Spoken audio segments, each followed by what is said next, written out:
রাজবাড়ী পাংশায় পাওনা টাকা না পেয়ে শ্বশুরকে গাছের সঙ্গে বেঁধে নির্যাতনের অভিযোগ উঠেছে জামাই মোহাম্মদ দাউদ মণ্ডলের বিরুদ্ধে।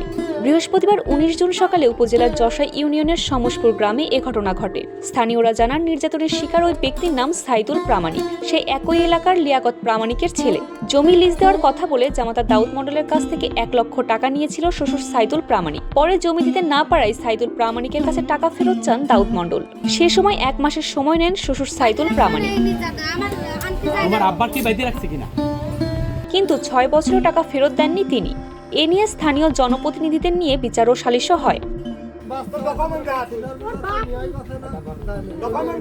বৃহস্পতিবার সকালে সাইদুল প্রামাণিককে ধরে গাছের সঙ্গে বেঁধে রাখেন জামাতা দাউদ মণ্ডল। খবর পেয়ে পাংশা মডেল থানা পুলিশ ঘটনাস্থল থেকে সাইদুল প্রামাণিককে উদ্ধার করে এবং ঘটনার সাথে জড়িত থাকার অপরাধে সমসপুর গ্রামের মোহাম্মদ মিজান মণ্ডল সহ তার ২ ছেলে দাউদ মণ্ডল ও মোহাম্মদ নাজমুল মণ্ডল নামে ৩ জনকে আটক করেছে। এ বিষয়ে পাংশা মডেল থানার অফিসার ইনচার্জ মোহাম্মদ সালাউদ্দিন বলেন, খবর পেয়ে থানা পুলিশ গিয়ে সাইদুল প্রামাণিককে উদ্ধার করেছে। সেই সাথে ঘটনায় জড়িত থাকার অপরাধে জামাই সহ ৩ জনকে আটক করেছে পুলিশ। এ ঘটনায় থানায় মামলা দায়েরের প্রক্রিয়া চলছে। অভিযোগের প্রেক্ষিতে পরবর্তী আইনানুগ ব্যবস্থা গ্রহণ করা হবে। জয়া রহমান, নয়া বাংলাদেশ।